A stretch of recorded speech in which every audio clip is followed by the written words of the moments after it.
comes out soon, Andy, because I got to get back to my taxi. Oh, he'll be in soon, Amos. And thanks for coming down to give me a more support. I wonder how much they're going to fine you for going through the red light. Well, they oughtn't to fine me nothing, because it wasn't my fault. But, Andy, after you had gone through the red light, you kept on going for a couple of blocks. How come you do that? Well, Amos, I got a legitimate excuse. I was asleep at the time. You would the judge to be pretty tough on you for this if he wanted to. Well, I was prepared for that. A fella give me some names of some important politicians in town, and if I wakes him into the discussion clever like, it'll make a good imprint on the judge. That'll make him think I'm knob-hobbing with big shots. I got the names written down here. Oh, Andy, I don't think you ought to do nothing like that. You know that ain't right. But now listen, Amos. Hear ye, the municipal court of the city of New York, section 102. The court is now in session. The city of New York versus Andrew H. Brown, traffic violation. The defendant will approach the stand.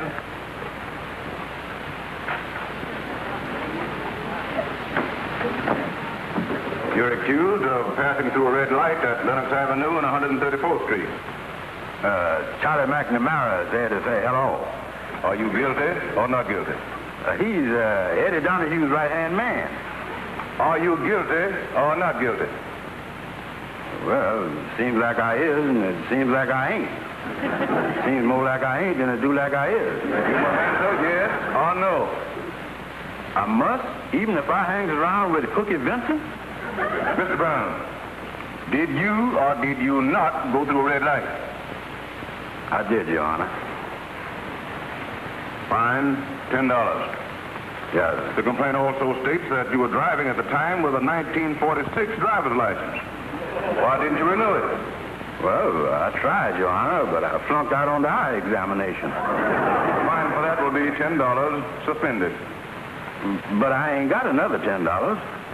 I said I would suspend it. Well, how can you spend it if I ain't got it? I'm suspending this fine on the condition that you do not drive your car until you have been fitted for glasses and have taken a new driver's test. Yes. You may pay the other fine on the way out. Lefty Hooligan sends best regards. Pay your fine and get out.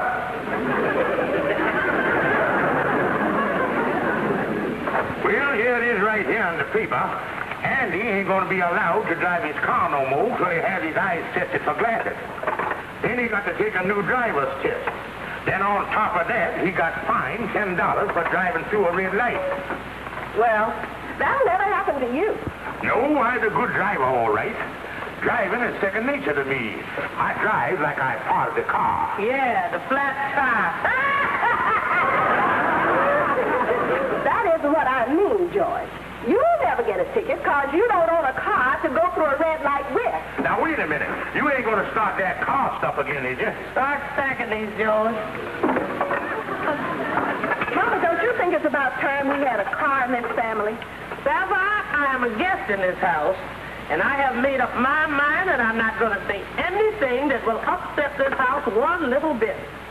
I'm 100% neutral. Now imagine living in these days and times and trying to get along without an automobile. There's no excuse for it. Well, we'll get automobiles someday. That is when they get them perfected. They are too dangerous. And when I think of you out driving in a car all alone, there might be a crash. The car turn over 2 or 3 times. Oh, honey, I couldn't bear the thought of it. Oh, George. Yeah, I mean it, honey. It costs a fortune to get them cars fixed. George, do you realize we haven't had a vacation in 22 years? If we had a car, we could get away sometime. Ain't that right, Mama? Therefore, I'm sorry. But in these arguments between you and George, I must remain neutral. But if he was my husband, he'd get me a car, I'd break every bone in his body. Well, you certainly got here in a hurry, Mr. Cochran. That's the way you have to operate a used car business. Buy 'em fast, sell 'em fast. Action. That's our motto. Well, it's like I told you over the phone. My wife going to give me $100, and my mom-in-law going to give me $100. So all I can afford to pay for a car is $200. Mr. Stevens, I've got the finest $200 buy in the city of New York.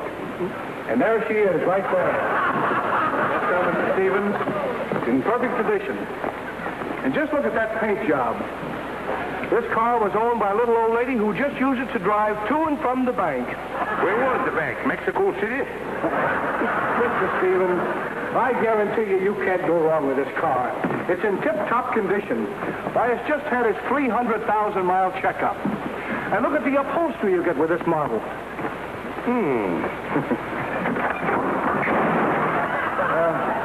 That's one of the features I was just coming to. If you park your car too far away from the curb, you just turn the door handle and you've got a ramp right into your car. Mr. Cochran, that little old lady what owned this car, she didn't drive in jalopy races on the side, did she? Stevens, I'm glad to see that you've got a sense of humor. Now, frankly, Mr. Cochran, what I want to know is how the car runs. Like a dream. Like a dream. I tell you what, let you and me hop in there and turn her over. Go ahead, you get behind the wheel.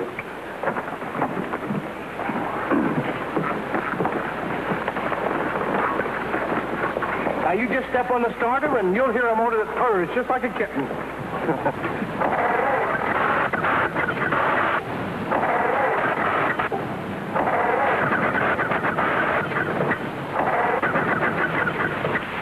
What's the matter with the thing? Oh, nothing at all. It's just a bit temperamental, that's all.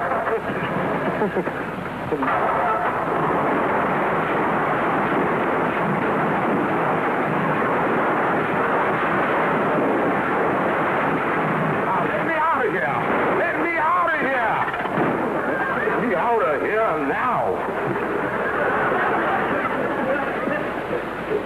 Oh, what happened? Well, nothing. It's just a little dirt in the carburetor. Yeah, I had heard of dirty carburetors, but that is the filthiest carburetor I done ever heard of.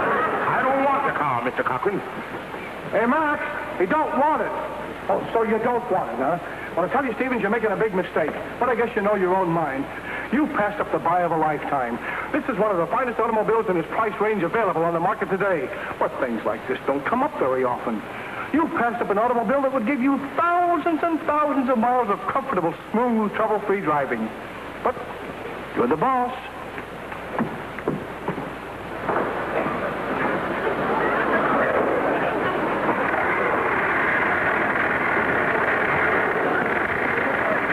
Hi, Kingfish. Hi, Calhoun. What's eating you, bud? You look like you did the day they told you your mother-in-law was going to live. Calhoun, I in a mess of trouble. Sapphire and her mama want to tour the country in a car, and I ain't got enough money to buy a car that'll hold up. You know, it looked like everybody's having car trouble today. I just left Andy, and he told me that the judge ain't gonna let him drive his car no more till he takes a new driver's test with glasses. Yeah, I heard something about that. The good car, all right. Worth about $600. I wish there was some way I could get the thing away from him. Well, now, there's two ways that you might be able to get that car away from Andy. One way is to go up to him and offer him what the car is worth in a fast, straightforward way. Yeah. Of course, there ain't no sense in getting mixed up in no crazy scheme like that. Well, Calhoun, I ain't got but $200. What's your other angle? Well, now, before Andy can take his next test, he got to get fitted for glasses. I was just thinking that if the eye doctor Andy went to was to tell Andy that it wasn't safe for him to drive the car, glasses or no glasses, he might be willing to sell the car cheap. Calhoun, I think you got something there. Yes. But where's I going to get an eye doctor for him that would do a shady thing like that? Oh, you think of somebody. Well, so long, Calhoun. So long, doctor.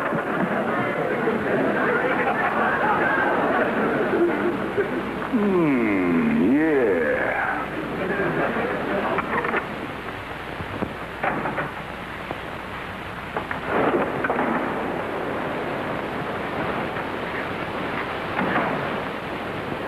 Hi, Kingfish. What you looking at? Oh, I'm just looking down there at the Lincoln Field, Andy, 6 blocks away with my normal vision. Oh. I want to see what time the prices change. I've got to get down there before 6 o'clock or they go up 25 cents. Wait a minute, Kingfish. How can you read that sign from here? I can hardly see the theater. Just one normal vision, Andy. Look at them 3 ants crawling around on that telephone pole over there. Well, I don't see nothing. One of them got a crumb of bread in his mouth. A whole wheat.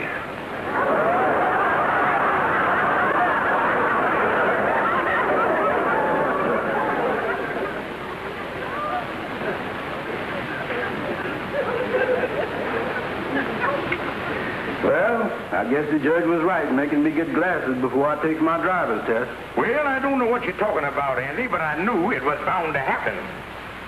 Now take eyes like yours, the muscles of the murine tighten up and press against the belladonna. Then that makes your tear ducts wrong. You know, sometimes I see a couple of spots going before my eyes. That's them ducks swimming by. Wait a minute, Kingfish. How come you know so much about all this stuff? Well, Andy, I never told you before. In fact, I never told nobody. But I've been taking a correspondence school course in optimistic. Certainly, Andy. And here's my diploma right here. See there? Where it says I'm a full-fledged obstetrician. Look, Kingfish, I got to go to an eye doctor to get fitted for glasses before I take my driver's test. I guess you was as good as any other man. Well, Andy, when you taking this test? Tomorrow morning. Well, that gives us plenty of time. Why don't you stop in here this afternoon about 4 o'clock? Then I'll have in all my tools and equipment, and then I can really take care of you. 4 o'clock, huh? You couldn't make that 3 o'clock, could you, Kingsley? Oh, no, Andy. I'll press for time as it is. I got a reporting operation to perform before I take you. I got to remove a Cadillac from a man's eye.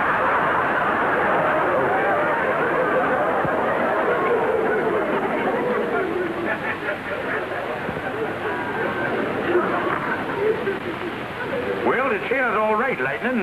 Thanks Tony again for loaning it to us. Here's the glasses that was left in the large hall off in town. There was a lot of messes. Well, we spread them out here on the table. It'll brighten up the place a little bit. There's some nice ones here, too. I wonder who this one could have belonged to. Uh-oh. There's one pane missing. These here, they belong to Sam Simpson. He had a maid with one frame left over. He did? He had the stigmatism in one eye and the itch in the other. So, Oh, get on out of here, Lightning. I'm just drinking a beer. we'll dry on out. Well, Kingfish, I was here. What do you mean barging in here like that? This is a medical office, and every patient got to have an appointment. Now, don't come in until you hear your name called. Now, get on out of here and don't come back until you does.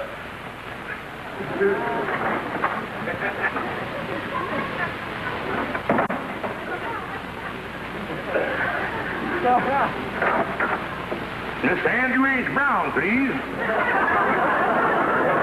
Mr. Brown, I see you're right on time for your appointment. Yeah, just get right in the medical chair here. Hey, Kingfish, this looks like a barber chair. Look at that. Oh, no, Andy. That ain't no barber shop. That is what you call lens polisher. That's what it is. See there, Andy? Now get right in the chair here and we proceed with the examination. Yeah.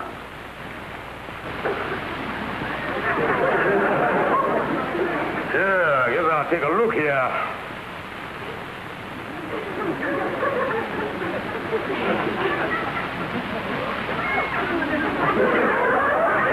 What happened? Don't get excited, Andy. What did happen? Be calm. Everything's under control. There you is. Now we'll proceed with the examination. Now I want you to look at that chart over there and cover up one eye. Now, what's the first letter on top of the chart there? That's a M. Now take that hand down and cover up your other eye. Now what do you see? The M? Still seeing, huh? Well, now cover up both eyes. Now what do you see? I can't see nothing. Just what I thought. You've got a signatism vision of the optical illusion. Yeah, but when I spread my fingers open, I can see through the cracks. Oh, certainly, Andy. But you don't want to be walking around all day with glasses with cracks in them. Now we'll proceed with the next test. Now, Andy, I want you to put this paper right up in front of your face. Close up. Put it right up against your nose. Now, Andy, the print that you see, is it blurred? Yeah. Well, is it blurred clear or blurred? It's blurred. You got it double. I is, huh? Yeah, Andy, now we get on with the next test. Andy, I want you to take this mirror here and look over this shoulder. Can you see that calendar over there on the wall? Oh, I can see the calendar all right, but it seems to me that everything looks backwards. Well, we'll start with the first word here. What is it? Serotan.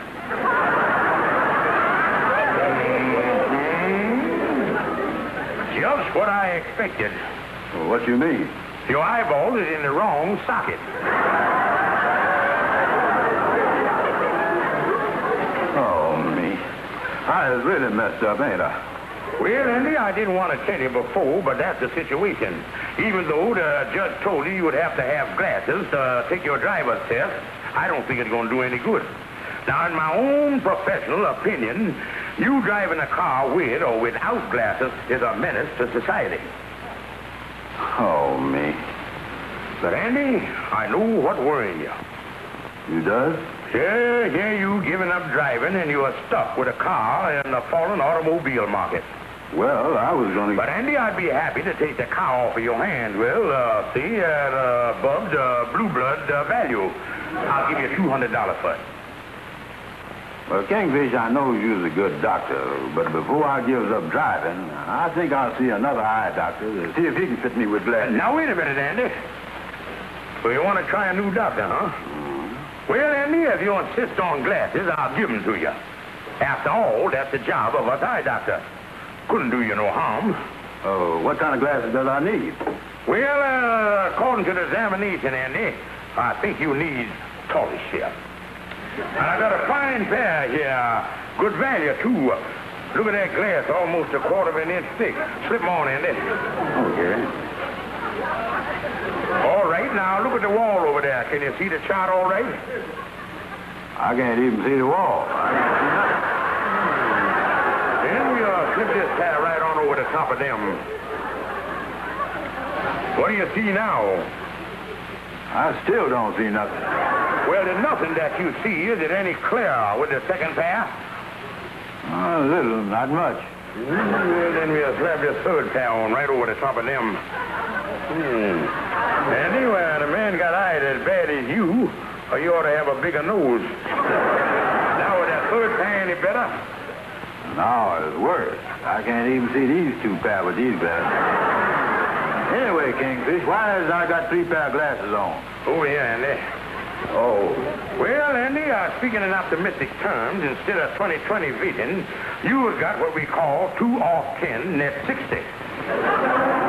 Diagrams your case, and I find that you won't need all 3 pair eyeglasses. The first pair will do the trick. Is you sure... Is you sure these are the right glasses, huh? Why, certainly, Andy. Why? Well, I was beginning to see a little out of them now, but everything looked kind of small. Oh, naturally, Andy. Your eyes got to get readjusted to them. Well, will my eyes be readjusted by 10 o'clock tomorrow morning when I take my driver's test? Oh, sure, Andy, sure. But remember, don't use them for walking, just for driving. And be sure and wear them when you take your driver's test. Yeah, well, thanks for everything, Kingfish. Kingfish. What? Before I go, would you do me a favor? I'd be very happy to, Andy. Would you point me in the direction of the window over there? Why, certainly. Come right on here. Yeah, now right straight ahead there, boy.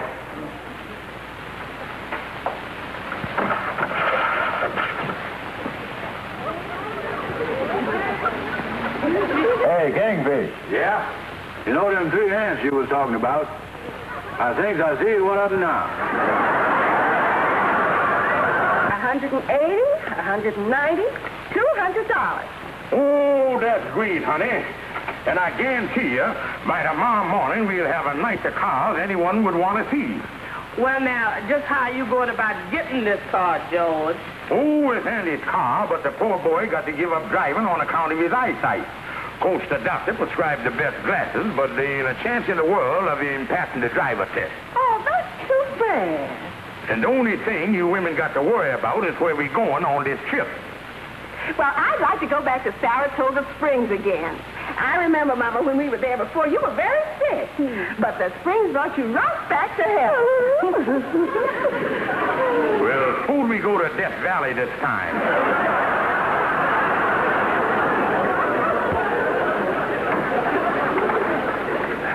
Andrew H. Brown? Right here. You are Andrew H. Brown. Yes, sir. Where's your car? Right there. Now, according to the list here, you must wear glasses for your test. Oh, I got him right here, mister. All right, Mr. Brown, put your glasses on and get behind the wheel here. Yes, sir. Glasses is the thing, all right. There ain't nothing like them. All right, let's get going. Yes, sir.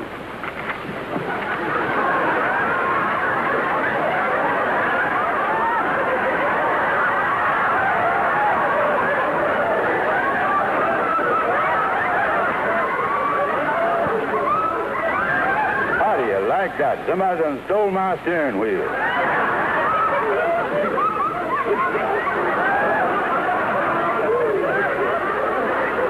See, Kingfish, the inspector made me get out of the back seat of the car. Then he tore up my application and walked away. I didn't even get to drive 1 foot. Look, Andy, don't blame it on them glasses what I give you, because them glasses was perfect. Yeah. Well, I guess I is a menace to society, all right. Yeah, I guess you're right about that, Andy. You still want to buy the car, Kingfish? Yeah, Andy, I'd be very happy to take it off your hands for $200. That's all it was, huh? Yeah, Andy, I offer you top dollar. Well, thanks for everything, Kingfish. I guess this is just one of them little disappointments in life that a fellow's got to get used to. Yeah, Andy, it's one of them little things. Now, about the owner's license. I would like to get it as soon as possible because we are starting on a little trip right away. I tell you, Kingfish, I'll go home and get it and bring it up to your house. Oh, thanks, Andy. Then I'll see you at the house later.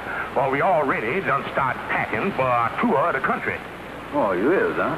Yeah, Andy, we may go far south as New Orleans. Get there in time for the Mardi Gras. Better pack your winter coat, Mama. No telling what kind of weather we'll run into. Yeah, I'm packing my heavy one. Yeah, you sure you got enough shirts packed for me, honey? Oh, yes, George, you have plenty. Well, I guess I got about everything. Well, then I guess we is all...